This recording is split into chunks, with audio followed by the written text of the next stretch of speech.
일본 천황이 신이 아니라 다시 오실 만왕의 왕이시요 만주의 주가 되시는 예수 그리스도만이 우리의 구세주, 우리의 구원자이심을 시인하고 고백했던 것입니다. 그렇기 때문에 재림 신앙으로 인해서 많은 핍박을 받았습니다. 오늘 마지막 시대를 살고 있는 우리들은 이 같은 우리의 신앙의 선배들의 그러한 신앙을 이어받아야 될 것입니다. 여러분, 많은 핍박이 있지만은 그러나 우리는 순교의 정신을 가지고 이 신앙을 지켜 나가야 될 것입니다. 여러분, 초대교회 우리 믿음의 선진들은 구차히 악형을 면하려고 하지 않았습니다. 그들은 화형에 처해졌습니다. 예수님을 믿는 그 한 가지 이유만으로도 그들은 십자가형에 처해졌고 그리고 불에 태워졌습니다. 그리고 톱으로 피부의 껍질을 벗겨서 죽였어요. 수백 가지의 잔인한 그런 고문 기구들을 만들어서 고문하고 그리고 핍박하고 죽였지만은 거기에 굴복하지 않았던 것입니다. 이것은 그들 속에 분명한 중생의 시스템의 경험과 그리고 성결의 분명한 확실한 증거가 있었기 때문에 그들은 그런 죽음 앞에서도 그들을 탄압하는 세상 권세와 권력 앞에서도 결코 굴하지 않았던 것입니다. 오늘 이 마지막 시대에 그와 같은 확고한 그런 믿음이 요청되는 시대인 것입니다. 오늘 우리들은 성결의 복음, 또 이 마지막 시대에 그 어느 때보다도 강조돼야 될 재림의 복음, 이것은 너무나 중요한 것입니다. 재림은 인류 최대의 관심사인 것이고 성경은 이 재림에 대해서 우리에게 수백 번 강조하고 있다는 것입니다. 여러분, 초림보다도 재림에 대한 약속이 더 많이 나오고 있다는 사실이에요. 그러므로 우리가 신약은 초림의 예수님에 대한 예언인 것입니다.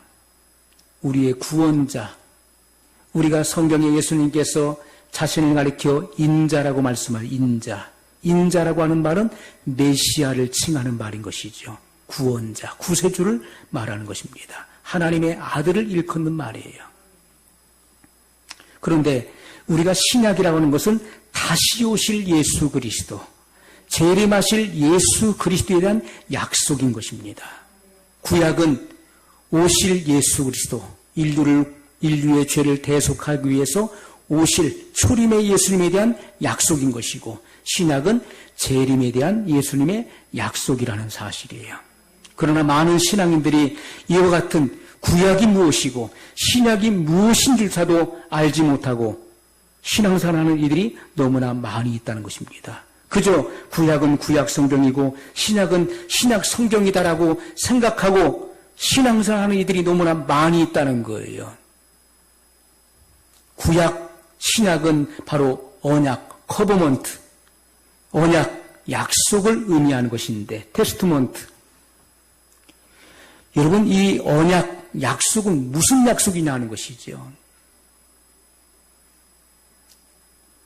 구약의 이 구약이라고 하는 것은 바로 초림에 대한 예수님에 대한, 오실 예수님에 대한 약속, 신약은 재림의 예수님에 대한 약속이라는 사실입니다.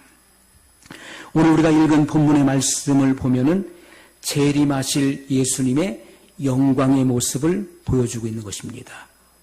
사도 요한이 반모섬에 유배되었을 때 주의 날은 주일을 의미하는 것입니다. 주일에 그가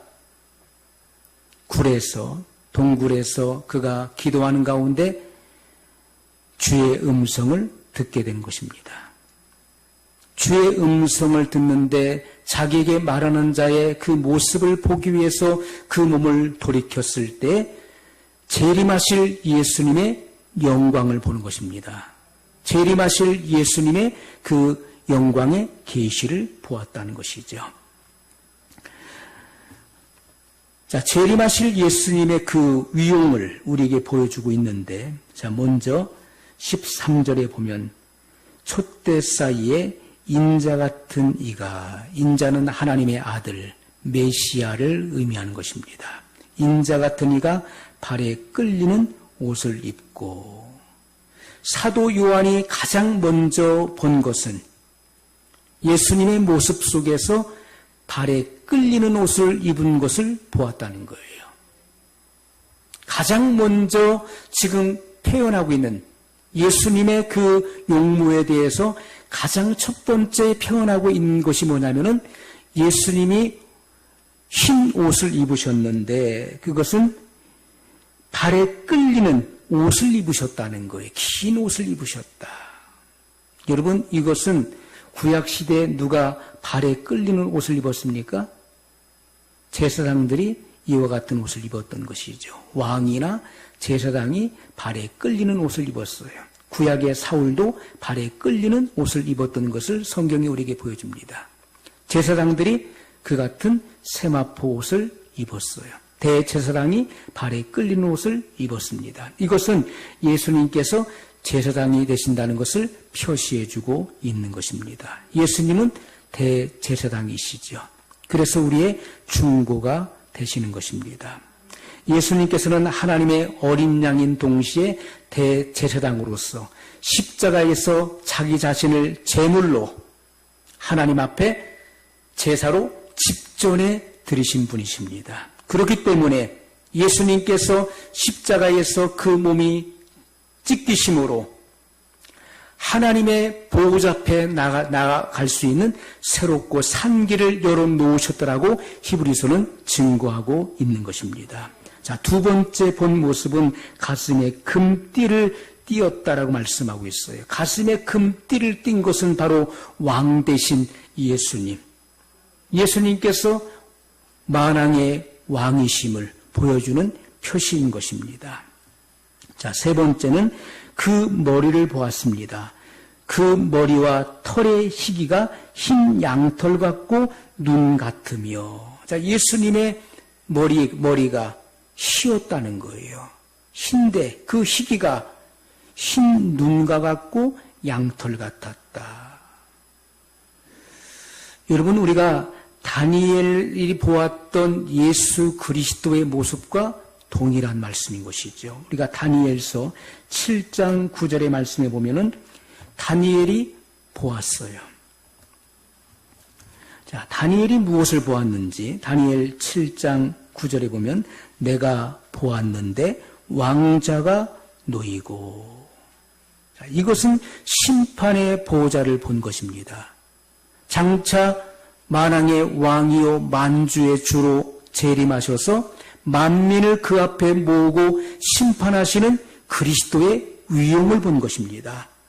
내가 보았는데 왕자가 놓이고 옛적부터 항상 계신 이가 좌정하셨는데 그 옷은 희기가 눈 같고 그 머리털은 깨끗한 양의 털 같고 그 보좌는 불꽃이요 그 바퀴는 붙는 불이며. 여러분, 다니엘이 본 모습과 사도 요한이 본 모습이 동일했다는 것입니다. 그렇다면 다니엘은 보호자를 보았습니다. 거기에 왕좌가 놓였어요. 거기에 좌정하신 일을 보았는데 그분이 누구십니까? 그리스도시라는 것이죠. 재림하셔서 마지막 날에 만민을 심판하실 그리스도의 계시를 본 것임을 우리가 분명히 알 수가 있는 것입니다. 우리가 영계에 들어가게 되면요, 영계에 들어가면은 그 영적인 지혜와 지식이 상승하기 때문에, 그래서 그 영적인 그 지혜로서, 그 영적인 그 총명으로서 영적인 세계를 가늠할 수 있게 되는 것이죠. 이 다니엘이 보았는데 그 보호자를 보았는데 그 보호자에 앉으신 이가 옛적부터 항상 계신 분이었다는 거예요. 옛적부터. 이것은 만물이 창조되기 이전부터 계셨던 분이심을 알 수가 있는 것입니다. 그의 머리를 설명하고 있는 거예요. 사도 요한도 그의 머리를 보니까 그의 머리가 흰 눈과 같고 양털같이 희었다. 이것은 바로 그리스도께서는 성결한 분이심을 말씀하고 있는 것입니다. 예수님은 죄가 없으신 분이시고 또 성경이 우리에게 증거하고 있는 것처럼 죄를 알지도 못하는 분이시다. 히브리서에 그렇게 증거하고 있죠. 죄를 알지도 못하시는 분으로서 우리의 죄를 대속하기 위해서 하나님의 어린 양으로 이 땅에 오셔서 인류의 죄를 담당하셨다는 것이죠. 자, 그의 눈은 불꽃 같고 이렇게 말씀하고 있어요. 사도 요한이 본 예수님의 눈은 불꽃 같았다. 이것은 무소부지하신, 알지 못하는 것이 없으신 주님의 눈을 보았다는 것입니다. 여러분, 영적인 세계에 들어가서 영안이 열려서 주님의 그 눈동자, 주님의 그 안광의 그 빛을 본 것입니다. 그의 눈은 불꽃 같았어요. 그것은 무소부지하시다는 거예요. 알지 못하는 것이 하나도 없으신 분, 모든 것을 다 알고 계시다는 거예요. 무소부지하시다. 모든 악과 사람의 그 심령의 깊은 것까지도 꿰뚫어 보시는 그러한 눈동자, 주님의 그 안광의 빛이 모든 것 가운데 도달하신다는 것이죠. 알지 못하는 것이 없으시다. 영적인 통찰력을 갖고 계시고 전지성을 갖고 계시고 공의의 눈을 갖고 계시는 그 예수님의 눈을 보았다는 것입니다. 그리고 예수님의 발을 보았어요. 그의 발은 풀무에 단련한 빛난 주석 같고, 여러분, 용광로, 이 풀무는 용광로를 말하는 것이죠. 수천도 되는 그 용광로 속에서 단련된 빛난 주석과 같다는 거예요.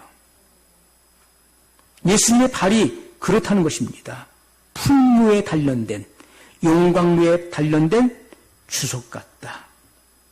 여러분, 이것은 예수님께서는 온갖 고난의 용광로를 통과하신 분이십니다. 예수님은 고난을 통해서 순종함을 배우셨어요.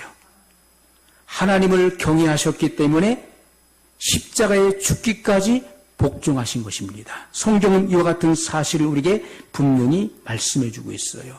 자, 예수님의 발을 지금 묘사하고 있는데, 우리가 발이라고 하는 것은 사람의 온몸을 지탱하는 기본적인 힘을 의미하지 않습니까?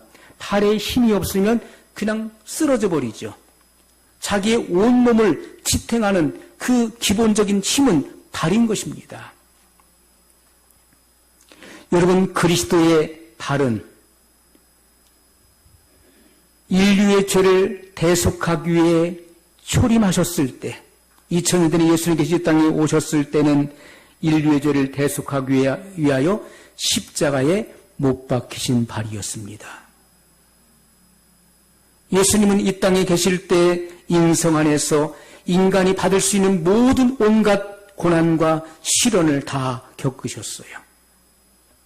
그러나 재림하시는 예수님의 그 발은 풀무에 단련한 빛난 주석과 같다는 거예요. 이것은 그 발로 원수의 목을 밟으신다는 것입니다. 원수의 목을 밟으신다는 거예요. 마태복음 22장 44절에 주님께서 이렇게 말씀하십니다.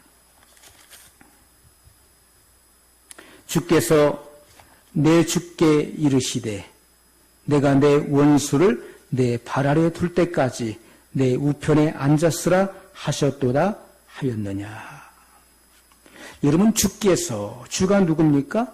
하나님을 말하는 것이죠. 보호자에 계신 아버지 하나님께서 내 주께 이르시되, 내 주는 누굽니까? 아들 예수 그리스도를 말씀하고 있는 것이죠. 보호자에 계신 아버지께서 독생자이신 예수 그리스도께 대하여 말씀하시는 거예요. 주께서 내 주께 이르시되 내가 내 원수를 내 발 아래 둘 때까지. 원수가 예수님의 발 아래 있다는 것입니다. 이것은 심판의 날을 의미하는 것입니다.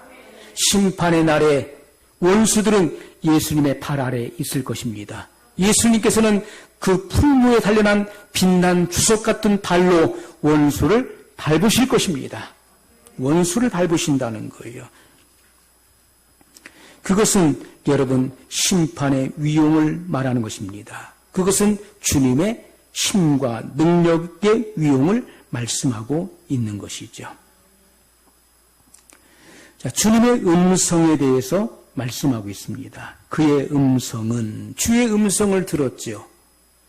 주의 음성을 듣고서 그 음성을 지금 표현하고 있는 거예요.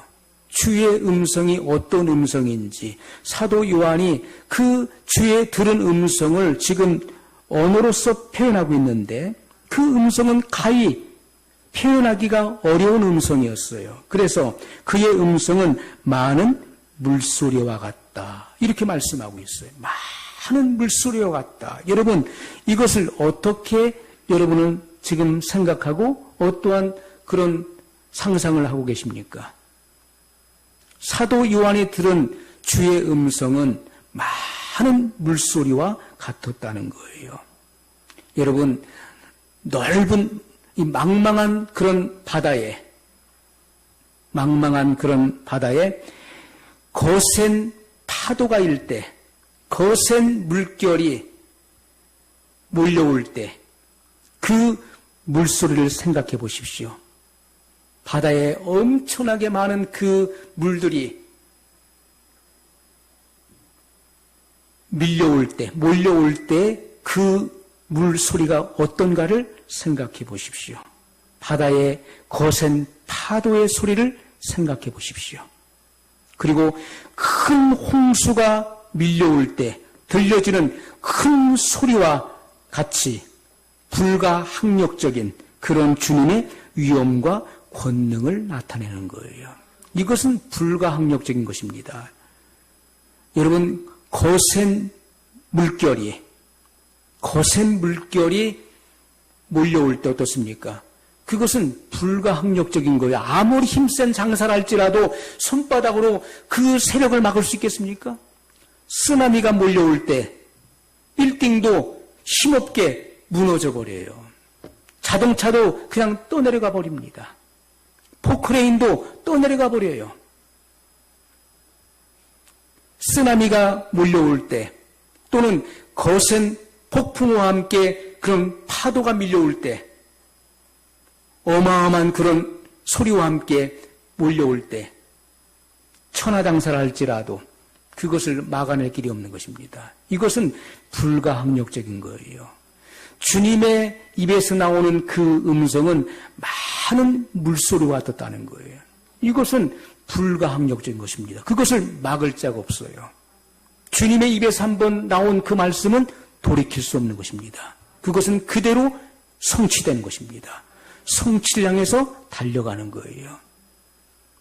어마어마한 그런 마치 파도가 밀려오는 그러한 물결과 같이 주의 음성이 그렇게 들렸다는 거예요. 이것은 그리스도의 위엄을 우리에게 보여주고 있습니다. 또 주님의 오른손을 보게 되었습니다. 16절에 그 오른손에 7별이 있고 이렇게 말씀하고 7별. 예수님의 오른손에는 7별이 들려져 있었어요. 7별은 소아시아 7교회의 사자들이라고 말씀하고 있는 것이죠. 그 입에서 좌우에 날선 검이 나오고 주님의 입에서는 날선 검이 나왔다는 거예요. 여러분, 검은 뭘 말합니까? 이것은 분리시키는 것이죠. 자르는 것입니다. 잘라내는 거예요. 이것은 옳고 그름을 정확하게 말씀의 잣대로 재어서, 잣대는 캐논을 말하는 캐논이 바로 잣대를 말하는 것인데 하나님 말씀은 잣대와 같은 것입니다. 우리의 삶에 있어서 기준이 되는 거예요. 옳고 그름을 정확하게 식별하고 분별할 수 있는 것은 바로 성경 말씀 외에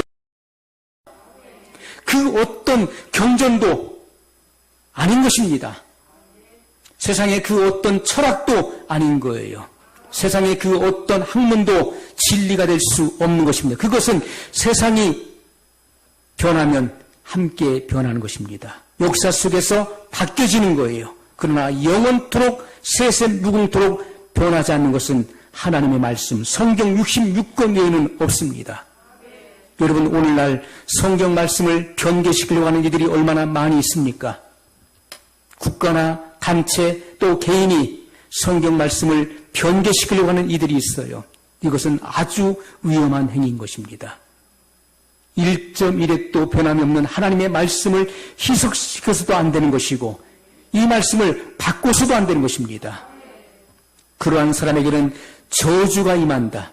성경 말씀에 기록된 모든 저주가 그에게 임한다라고 성경은 기록하고 있는 것입니다. 이것은 제 말이 아니라 성경 말씀 그대로인 것입니다.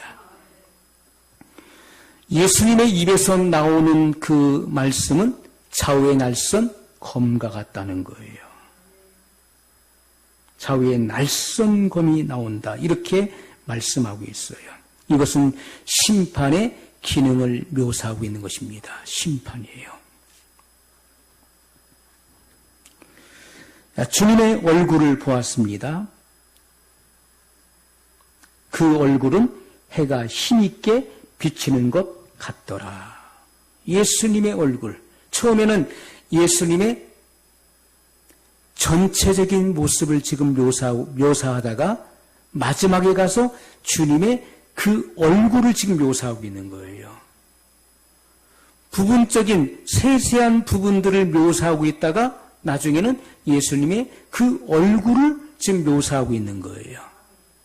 그 예수님의 얼굴을 보니까 어떻습니까?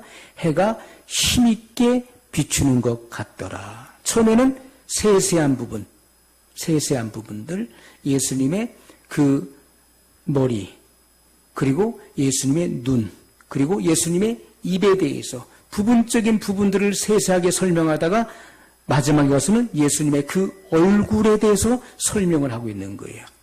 그 전체적인 얼굴은 해가 힘있게 비치는 것 같더라. 이렇게 말씀하고 있어요. 이것은 범할 수 없는 예수님의 거룩한 영광과 위엄을 지금 설명하고 있는 것입니다. 그 누구도 범할 수 없는 예수님의 거룩한 영광과 위엄을 지금 보여주고 있다는 것입니다. 여러분, 다메섹 도상의 사도 바울도 어떻게 했습니까? 빛 가운데 낮 정오 시간에 해보다도 더 강력한 빛이 사울에게 둘러 비쳤어요. 그리고 음성이 들리기를 사울아 사울아 주여 누구십니까? 라고 땅에 꼬꾸라져서 엎드려졌을 때 주의 음성이 들려왔어요. 나는 내가 핍박하는 나사렛 예수니라. 사울은 땅에 꼬꾸라져 버렸습니다. 그리고 그의 눈이 멀었어요. 나중에 아나니아의 안수를 통해서 그 눈에서 비늘 같은 것이 벗겨지고 밝히 보게 되었습니다. 율법의 비늘이 벗겨졌어요. 더러운 죄악의 비늘이 떨어진 것입니다. 그는 해보다도 더 강력한 해가 힘있게 비치는 주의 영광의 광채를 본 것입니다. 그리고 그는 눈이 멀게 되었고 그리고 온몸에 힘이 빠지고 꼬꾸라져 버렸어요. 그래서 사람들의 부축으로 옮겨지게 된 것입니다. 사도 요한도 마찬가지예요. 사도 요한도 이 같은 주의 얼굴을 보았습니다. 그 얼굴은 해가 힘있게 비치는 것 같더라. 17절에 내가 볼 때 주의 모습을, 주의 얼굴을, 해가 힘있게 비치는 주의 얼굴을 보는 그 순간에 주의 음성을 듣고 주님의 영광의 모습을 그는 보았습니다. 듣고 본 것은 그 기억과 그 의식은 생생하게 살아있는데 그의 온몸의 기력이 다 빠지게 되었어요. 내가 볼 때 그 발 앞에 엎드려져 죽은 자같이 되매 죽은 자같이 됐다는 거예요. 다니엘도 그랬습니다. 주의 영광이 임할 때 그는 꼬꾸라졌어요. 미가엘 천사장이 임했을 때 주의 영광의 계시를 받아가지고 임했을 때 그는 꼬꾸라졌습니다. 다메섹 도상의 바울이 그랬던 것처럼 사도 요한도 그 앞에 꿇꾸라졌던 것이죠.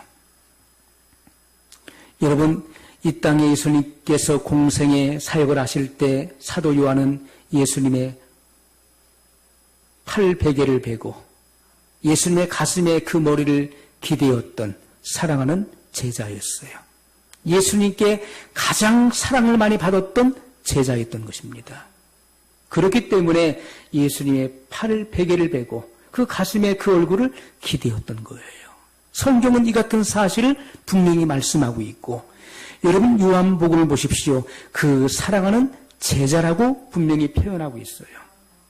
이것은 사도 요한이 자기 임의로 기록한 것이 아닙니다. 모든 성경은 하나님의 감동으로 기록된 말씀이기 때문에 성령께서 기록하라 하신 것을 그의 감동으로 기록한 것이기 때문에 임의로 쓸 수가 없는 것입니다. 그의 사랑하시는 제자라고 분명히 표현하고 있는 것이죠. 이와 같이 예수님의 가슴에 기대어 의지했었던 사도 요한이 재림하시는 예수님의 그 영광의 계시를 볼 때 그는 죽은 자같이 되고 꿇꾸라졌다는 것이죠. 이것은요, 재림하시는 예수님의 그 위엄과 영광을 우리에게 보여주는 것입니다. 그렇기 때문에 마지막 시대에 주의 음성을 듣는 사람들은요, 마음의 기쁨과 평안이 많은 거예요. 이렇게 땅에 엎드려 예수님의 발 앞에 그냥 온몸에 힘이 빠지면서 꿇꾸라져서 죽은 자같이 되었을 때, 그러나 그의 의식은 그가 들었던 주의 음성과 그가 보았던 주님의 얼굴은 생생하게 남아있고 그 의식은 뚜렷하게 살아있는데 온몸에 힘이 빠졌다는 것이죠. 자, 그때 예수님께서 어떻게 하십니까? 17절에 그가 오른손을 내게 얹고 가라사대. 주님께서 그 오른손을 사도 요한에게 대신 거예요. 두려워 말라. 나는 처음이요 나중이니. 이렇게 말씀하셨어요. 나는 처음이요 나중이니. 여러분, 주의 음성을 들었습니다. 주님의 음성은 두려워 말라는 거예요. 두려워 말라.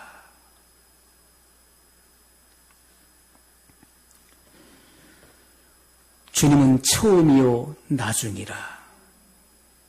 장차 재림하실 예수님은 처음이요 나중이십니다. 알파와 오메가, 이것은 창조와 심판을 의미하는 것입니다.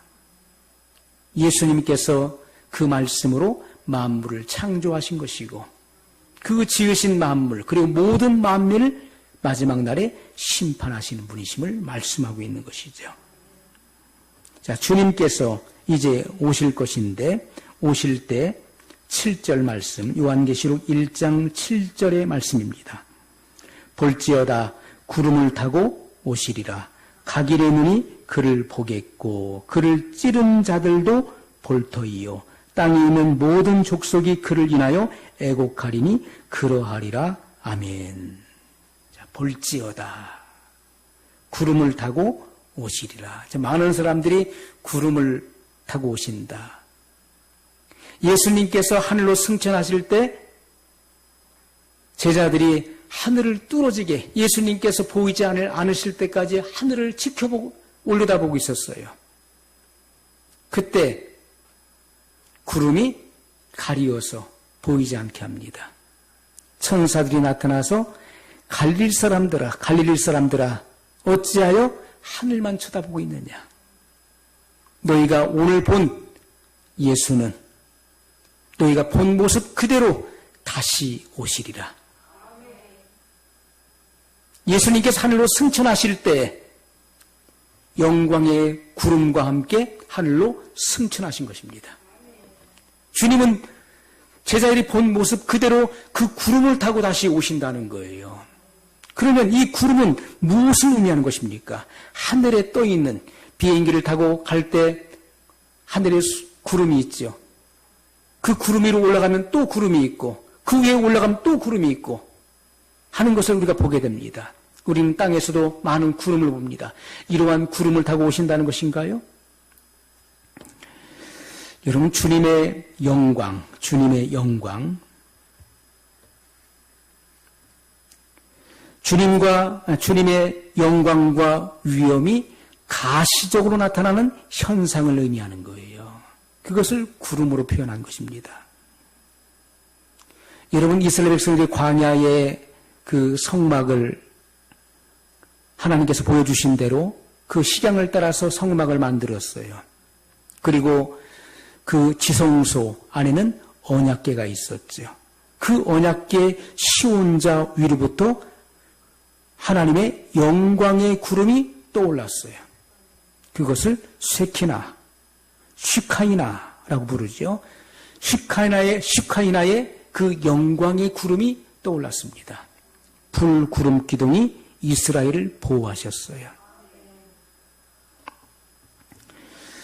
여러분, 주님의 그 위엄과 그 영광이 가시적으로 나타난 그 구름을 의미하는 것입니다. 그 구름을 타고 오신다는 거예요. 우리는 말씀 그대로 믿습니다. 주님은 구름을 타고 오실 거예요. 제자들이 보았던 그 영광의 구름, 그 구름을 타고 예수님은 다시 오신다는 것입니다.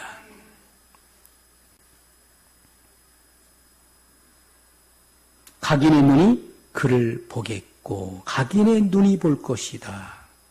여러분, 이 말씀은 이중적인 의미를 지금 갖고 있는 것입니다. 각인의 눈이 그를 보겠다.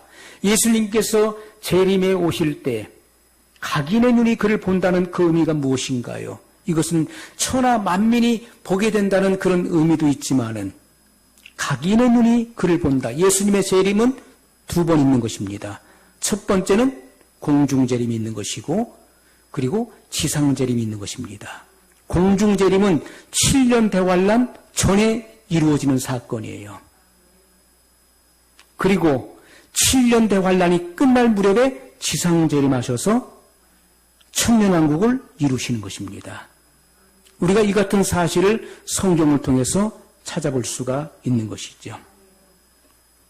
구체적인 부분은 이제 또 다음 시간에 이 말씀들이 이어질 것입니다. 자, 우리가 먼저 각인의 눈이 그를 본다라고 했을 때 이것은 바로 들림받을 자들, 휴거될 성도들이 공중에 재림하실 주님을 보게 된다는 말씀이에요. 그것이 첫 번째 의미인 것입니다. 그리고 두 번째 의미는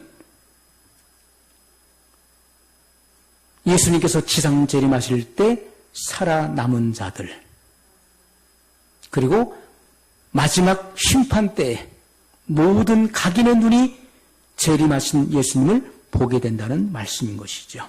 그래서 이런 이중적인 의미를 갖는 것입니다.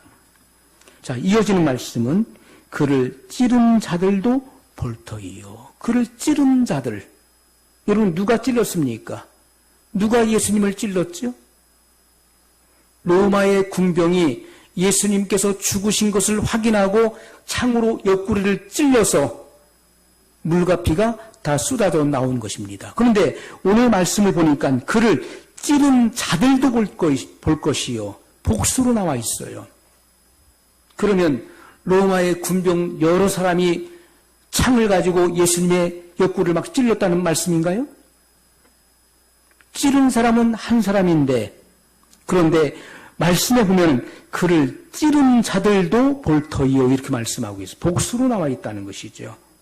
많은 사람들은 이 말씀을 생각하기를 예수님을 찔렀던 로마 군병도 예수님을 본다는 말이구나, 이렇게 생각을 합니다. 여러분, 그러나 주님께서 사도 요한을 통해서 말씀하시는 그를 찌른 자들도 볼터이요. 물론 이 말씀 속에서 의미하는 이 포괄적인 의미는 그를 찌른 자, 실제적으로 로마의 군병뿐만 아니라 주님을 핍박하고 주님을 찔러 죽인 이들이 누굽니까? 로마, 그리고 유대의 관원들, 또 모든 시대 속에서 주님을 박해했던, 그리스도를 믿는 이들을 박해했었던 자들을 의미하는 것입니다. 포괄적인 의미에서. 그러나 오늘 본문의 말씀 속에서 주님께서 집중적으로 말씀하시는 이 내용은요, 주님을 찌른 자들이 누굽니까? 그는 유대인들인 것입니다. 유대인들이에요. 유대인들이 결국은 예수님을 십자가에 못 박아 죽이라고 외친 것입니다. 로마 총독이었던, 유대 총독이었던 본디오 빌라도는 예수님을 놓아주려고 했던 것입니다. 그에게는 죄가 없다. 내가 신문에 보니까 이에게서는 죄를 찾아볼 수가 없다. 그러나 유대인들은, 유대 관원들이 선동해서 그곳에 모인 유대인들이 아우성을 쳤습니다.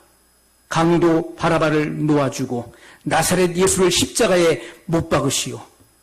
예수를 십자가에 못 박아 사형시키시오. 외쳤던 것입니다. 그러므로 실제적으로 주님을 찌른 자들은 유대인들이었습니다. 유대인들이 보게 될 것입니다. 그를 찌른 자들도 볼 것이요. 이렇게 말씀하고 있어요. 자, 그러면서 이어지는 말씀은 모든 족속이 그를 인하여 애곡하리니 그러하리라. 자, 예수님께서 지상 재림하실 때 온 세상을 심판하실 것입니다. 예수님은 공개적으로 공의롭게 세상을 심판하시는데 모든 족속들을 심판하신다고 말씀하고 있어요. 그러므로 재림하실 때 모든 족속이 애곡하리라. 애곡하는 이유가 무엇입니까? 모든 족속 속에는 세 부류의 사람들로 구분되는 것입니다. 첫 번째, 적극적으로 주님을 박해했던 자들, 그리스도인들을 박해했던 자들, 적극적으로 모든 시대와 모든 세대 속에서 주님을 믿는 그리스도인들을 박해했던 자들이 있었어요. 여러분, 사울이 그리스도인들을 박해할 때 잡아다 옥에 가두고 외국 성까지도 그런 열정을 가지고 가서 체포하고 그리고 심지어 핍박하고 죽였다라고 고백했습니다. 그러므로 그런 전적이 있었기 때문에 내가 다른 사도보다 많이 수고하였지만은 나는 가장 작은 자라. 왜? 자기의 전적을 알기 때문에 나는 주님을, 그리스도교를 핍박했던 전적이 있었기 때문에 나는 가장 작은 자라. 그렇게 고백했던 것입니다. 예수님께서는 나는 내가 핍박하는 나사렛 예수라. 사울이 언제 예수님을 핍박했습니까? 사울이 언제 바라바를 놓아주고 나사렛 예수를 십자가에 못 박으라고 외쳤습니까? 그러나 그는 주님을 믿는 사람들을 핍박했었기 때문에 그것이 곧 예수님을 핍박했던 것이죠. 모든 세대 속에서, 모든 시대와 세대 속에서 주님을 박해했었던, 그리스도인들을 박해했었던 이들이 그 심판을 인하여서 두려워하게 되고 애곡하게 된다는 거예요. 두 번째, 무관심했던 자들. 여러분, 기독교는 수없이 많은 박해 속에서도 그러한 순교자들이 속출하는 가운데서도 복음을 전했던 것입니다. 피 흘리기까지 그들은 전파했어요.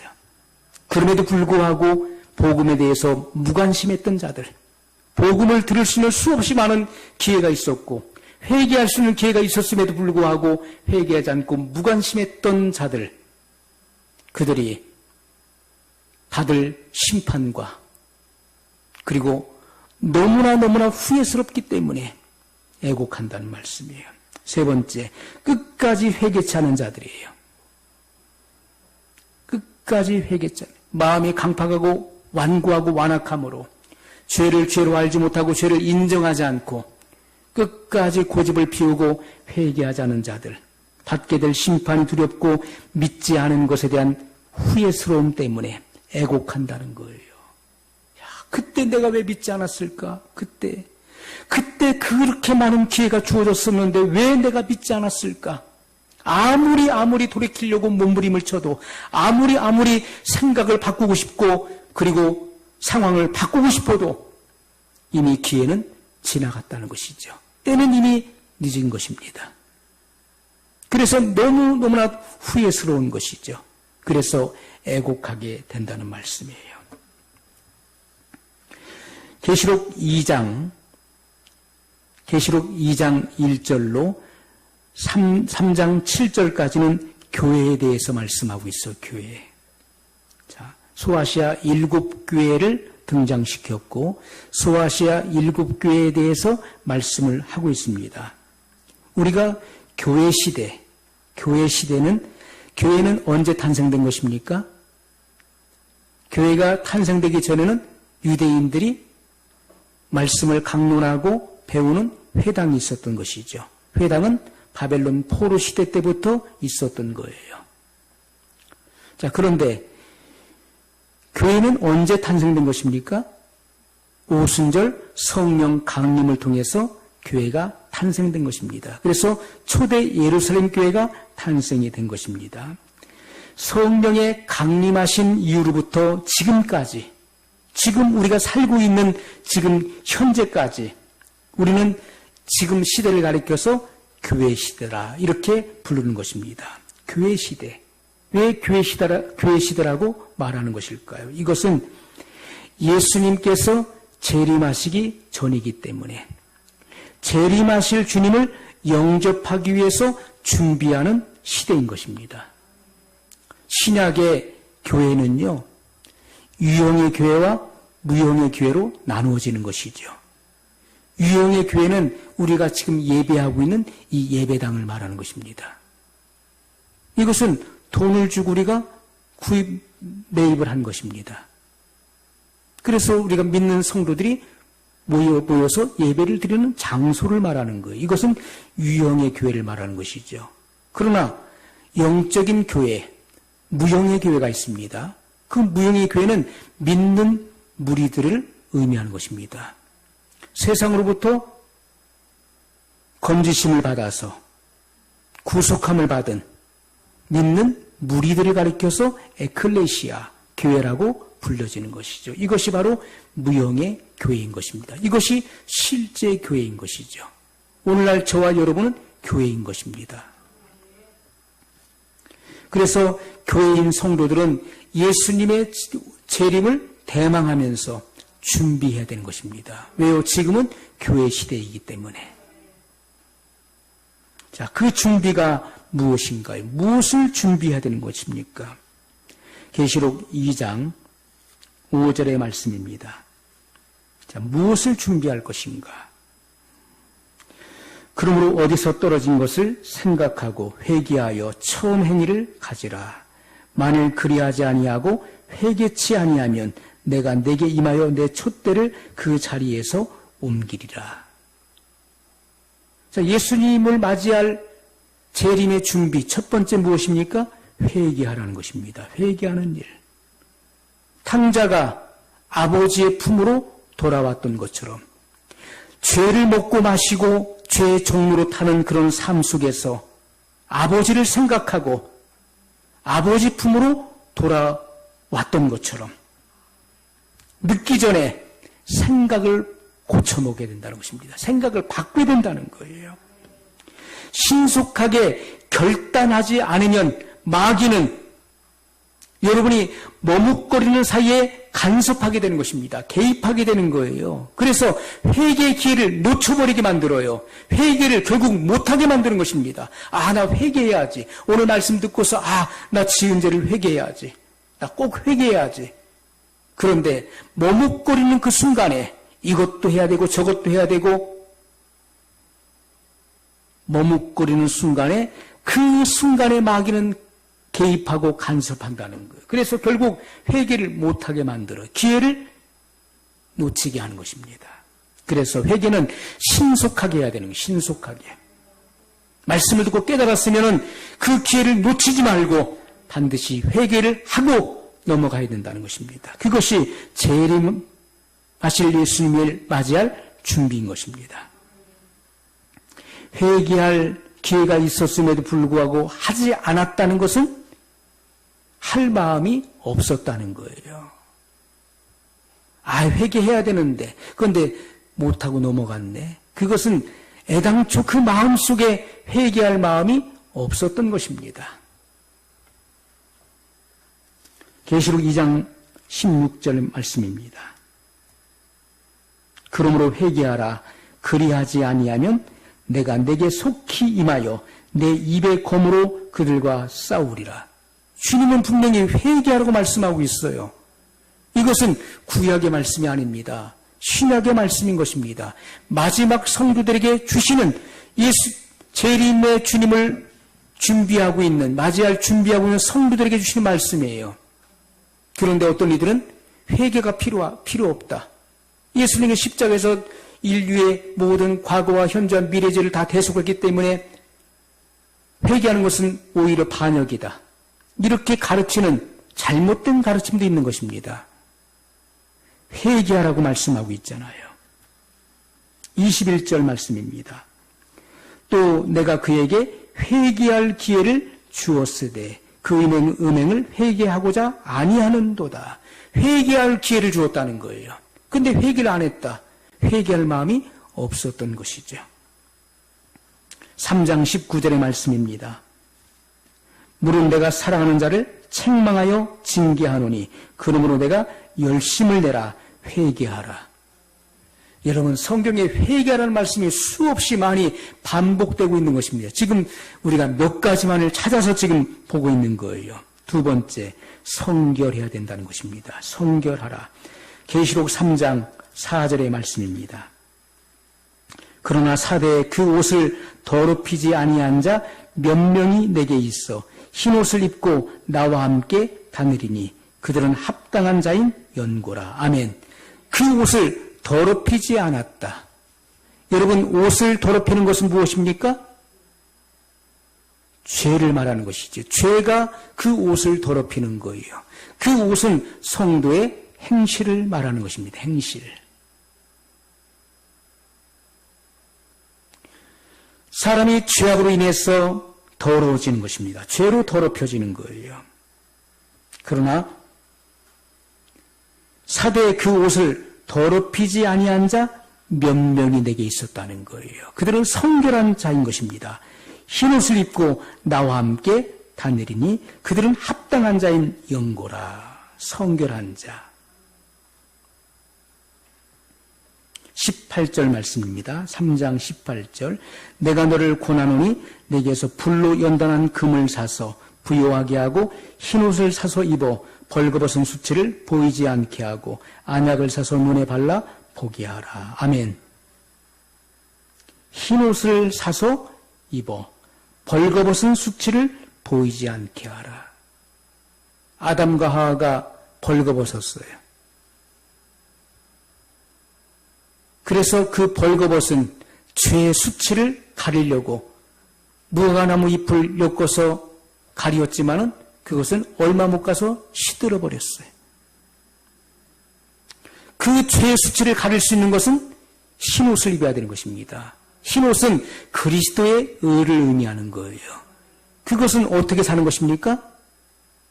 그것은 믿음으로 거저 값없이 사는 것입니다. 그리스도의 그 대속을 내가 믿음으로 받아들이는 거예요. 그러므로 죄의 사함을 받고 그리스도의 의가 입혀 칭의를 입게 되는 것입니다. 자, 계시록 3장 8절의 말씀, 전도해야 된다는 것을 말씀하고 전도. 볼지어다 내가 내 앞에 열린 문을 두었으되 능히 닫을 사람이 없으리라. 내가 내 행위를 아노니 내가 적은 능력을 가지고도 내 말을 지키며 내 이름을 배반치 아니하였도다. 내가 적은 능력을 가지고도 내 말을 지키며. 주님의 말씀을 지켰다는 거예요. 주님의 말씀은 무엇입니까? 가르쳐 지키게 하는 거예요. 주님의 증인되라는 것입니다. 이것은 전도를 명령하신 거예요. 예수님의 마지막 최후의 지상 명령은 전도였습니다. 내가 너에게 분부한 모든 것을 가르쳐 지키게 하라. 너희는 내 증인되라. 이것은 전도를 명하신 것입니다. 여러분, 재림의 준비는 바로 전도인 것입니다. 주님의 말씀을 지키는 것, 지켜 행하는 것은 신앙생활의 기본이에요. 그것이 바로 증거하는 삶이라는 것입니다. 계시록 1장 3절에 예언의 말씀을 지키는 일이라고 말씀하고 있어요. 1장 3절 이 예언의 말씀을 읽는 자와 듣는 자들과 그 가운데 기록한 것을 지키는 자들이 복이 있나니 때가 가까움이라. 읽는 자 그리고 듣는 자 그리고 더 중요한 것은 이 마지막 시대에 가장 필요한 것은 그 가운데 기록한 것을 지키는 자예요. 들어서 알고 있으면 뭐 할 것입니까? 여러분 읽어서 지식을 습득하고 있으면 뭐 할 것입니까? 지켜 행하지 않는 사람은 그 주초를 모래 위에 세우는 어리석은 사람과 같아서 환난이나 핍박이 오면 무너지는 사람인 것입니다. 그게 신앙이 무너져 버려요. 왜? 신앙의 기초가 다져지지 않았기 때문에. 핍박이 오고 교회에 어려움이 오니까 흩어져 버리지 않습니까? 신앙의 근거를 찾아볼 수가 없는 이들이 너무나 많이 있지 않습니까? 알면 뭐 할 것입니까? 배웠으면 뭐 할 것입니까? 직분을 받았으면 뭐 할 것입니까? 신앙의 연주가 길면 뭐 할 것입니까? 작은 어려움과 핍박, 어려움 앞에서 한순간에 무너지는 그런 모래 위에 집을 세운 기초가 없는 신앙인이었다는 것이죠. 종교인이었다는 것입니다. 그래서 무너져 버린 것입니다. 예언의 말씀을 지켜야 되는 것입니다. 지켜야 돼요. 3장 10절의 말씀입니다. 내가 나의 인내의 말씀을 지켰은즉 내가 또한 너를 지키어 시험의 때를 면하게 하리니 이는 장차 온 세상에 임하여 땅에 거하는 자들을 시험할 때라. 아멘. 여러분, 주님은 분명히 말씀하셨어요. 내가 나의 인내의 말씀을 지켰은즉 인내의 말씀을 지켰다. 지키는 자가 복이 있는 것입니다.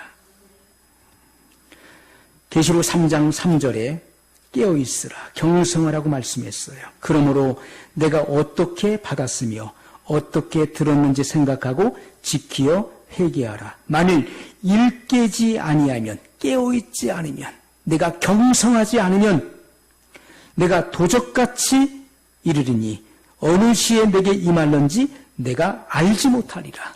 깨어있지 못한 사람은 주님이 오시는 것을 전혀 가늠할 수가 없어요. 그날은 도적같이 덫과 같이 그에게 임할 것입니다. 6번째, 주님을 사랑해야 된다는 거예요. 주님을 사랑해야 된다. 계시록 2장 4절의 말씀입니다. 그러나 너를 책망할 것이 있나니 너의 처음 사랑을 버렸느니라. 처음 사랑, 물불을 가리지 않는 사랑, 초심을 잃게 되고 첫사랑, 그 뜨거웠던 그 사랑이 식어졌다는 거예요. 여러분, 코로나19로 인해서 열심도 사라지고 주님을 향한 사랑도 사라져버리고 그리고 깊이 잠들어 있는 성도들이 얼마나 많은지 모릅니다. 깊이 잠들어 있어요.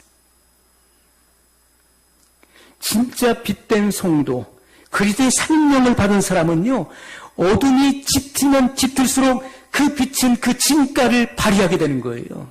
참 성도는요, 죄악이 관영하고 죄악이 깊으면 깊을수록, 어둠이 깊을수록 그 진가를 발휘한다는 거예요. 그런데 어둠에 묻혀버리는 것은 그 안에 그리스도의 생명이 없다는 것이고 그것은 곧 중생의 경험이 없다는 것이죠.